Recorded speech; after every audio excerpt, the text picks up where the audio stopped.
This episode is brought to you by SmartVestor. Connect with an investing pro near you at RamseySolutions.com/SmartVestor. Donna is in Dallas. Hi, Donna. How are you? I'm fine, thank you. How are you? Better than I deserve. What's up? Okay, so my husband and I are older. I'm 71. He's 84. During COVID, we had our 401ks, our retirement accounts, and the stock market took a dive, and we went down like $26,000 in a week, and we got nervous. So we took it out real quick. Ooh. And our thought was, that we don't have time to recover. If we lose everything. And you've been out since then? Happened, tried it one more time. The same thing happened, and we just couldn't do it again. We just couldn't do it. It went up 25% 3 years in a row, and you missed that. I know, but I keep thinking it can't stay like that. It's going to be gone. God. But Donna, am I going to feel worse if I lose it or go up? But Donna, what's going to be the worst there? Donna, the problem is the first dive when you said you lost the 26,000. It recovered in like 50 days. The moment you took it out, you just locked in that loss. Yeah. You 100% lost the 26,000. You do not need to be. You do not need to be investing in the stock market. Yeah, that's kind of like my thought. So we did try because you don't have the backbone to stand the volatility. Yeah, the stock market's not the problem. No, the history of the stock market, you lost your butt. You got out at exactly the wrong time, like the worst possible. You did it the worst possible way you could have done it. And so if you're going to do that again, you need to stay away. Meanwhile, I made 100% on my money. While you did that, because I just rode the roller coaster up and down and enjoyed the ride, got off, got on it again and rode. Never got off. I just stayed on and said, take me around again. Yeah. Take me around again. I think there's a bigger issue at hand. How much did you have in the stock market? We had about 190,000. I think that's the issue. I think that the bigger problem is you're worried that you don't have enough to live on throughout the entirety of your retirement. And so that's what's causing you to be very trigger happy with this and very quick to move. Well, now what's causing that is a lack of knowledge of the market. And you're not familiar enough with the history of the market to be comfortable. So you think all bad news is the only news. And so if you can't get past that, you're going to do this again and again. And I would recommend you don't do it again and again because you're taking a beating. Yeah. And at 71 and 84, you don't want to take a beating. More than anything, you're taking a beating emotionally. Your 200 would be 400 if you'd have left it alone. Yeah. Yeah. That's what I'm saying. My sister-in-law back, I think it was in the 80s or something, the stock market went bad, or the 90s. Hers was in 91.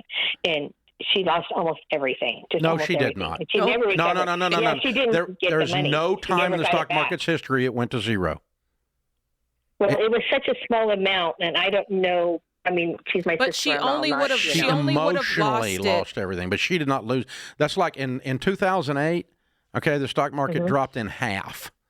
It went from the Dow Jones went from 13,000 to 6,500, and people said I lost everything. No, you lost half. And the only way you lost it is if you took it out. If you took it out at the bottom perfectly. Meanwhile, how long does it take to recover? 1 year. Okay. And it's not 13,000 now where it started, down to 6,500. It's now 36,000. And that's since 2008. Okay? And so in the last year, the market has made 13%. Since the first of the year, we started bombing Iran and the market went down and then back up. And it's currently from January to today down 1%. 1%. That's not losing everything. That's losing $19. Okay. Okay. So that's, but you've got to get your head around this, both of you, because if you're going to believe sister-in-law's mythology and you guys are going to sit and watch the news every night and freak out, then you're going to do this again and again and again. And I don't want that for you. I think you're better off making too little money and not being awake all night. Okay. Right now we have it in CDs. So it doesn't make put it in a high-yield lot. savings account. Go to Fairwinds Credit Union, dump it in a high-yield savings account, and let her ride, and you're going to make 3 or 4%. You're going to break even with inflation, but you're not going to lose anything, and you're going to sleep beautifully. But I got to make fun of you, okay? because I love you. I know. Meanwhile, wrong. my money's going to be doubling while you're making 3% because it's going up. So if I can convince myself to suck it up. You would have to. You'd have to read enough. Sit down with one of our SmartVestor pros and read enough and look at the market. So here's the numbers: 97% of the 5-year periods, if you leave it alone 5 years since the stock market began, have made money. That's all of them. Okay. So if you had left it alone 5 years in any scenario that we're talking about, you would have made some money. Even in a weird, crashy, weird thing like COVID or Iran war or 2008, okay? All of those, actually, you can look at it, it's about the same time. It's COVID hit in March, and so did Iran war. And so Trump starts bombing Iran, the market dives, all right? And so, because it always does that with geopolitical stuff. And so if you understand that every time it does that, it returns very quickly, then you start getting the opposite mindset that like, oh, he bombed Iran. Great. I'm going to get to buy this on sale. Okay. The stock market's now on sale because I know it's going to go up. Instead of, oh, God, I'm going to lose everything because my sister-in-law told me a mythology. Gave me a lesson in mythology. And so, that's, but if you're going to invest again, so here's what I would do. Let me get back up. If I'm 71, I'm 66. I'm 65, getting ready to be 66. So, we're close to the same age.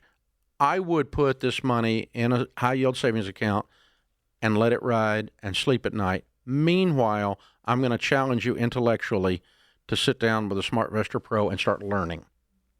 Because knowledge of how these markets return, how they go down, how often they come back, what the bounce-back period is and all that, will cause you to ride out the waves. Yeah, let me go over it because this is so cool to see. So what I'm going to tell you is a major market crash that we all know and how long it took to recover the losses. So you could go back to 1987. You were there for that, Black Monday. Black Monday, yeah. All right. It dove. It dove 34%. 34%. And it took 22 months to recover. In one day. 22 months. That's less than 2 years to recover. 1990 Gulf War recession. It dove 20%. It took 4 months to get back. Just 4 months. Let's go to the dot-com crash. You said 49%, half. It took less than 7 years to completely recover. Half. That's that's crazy. Look at this one. 2008, the Great Recession. I remember that. 57% it dove. It took less than 4 years to recover. 2018, federal rate sell-off. 20% crash, less than 4 months to recover. 2020 COVID crash, we remember that. 34% dive, it took less than 5 months to recover. And then most recently, the 2022 inflation bear market that we all experienced, 25% dip, it took less than 22 months to recover. You just have to ride it out. If you can sit tight for 2 years, you get back. That one's wrong because we had a 25%, a 3%, a 26% market 3 years in a row. We did. And that last one's wrong, but the others are correct. Others are correct? All right. Yeah. There you go, the internet. I remember the others, so yeah, okay. Interesting. That's interesting. So studying this stuff and going, how fast does it bounce back after the towers get bombed right over the top of Wall Street? Yep. 57 days. Wow. That one came back.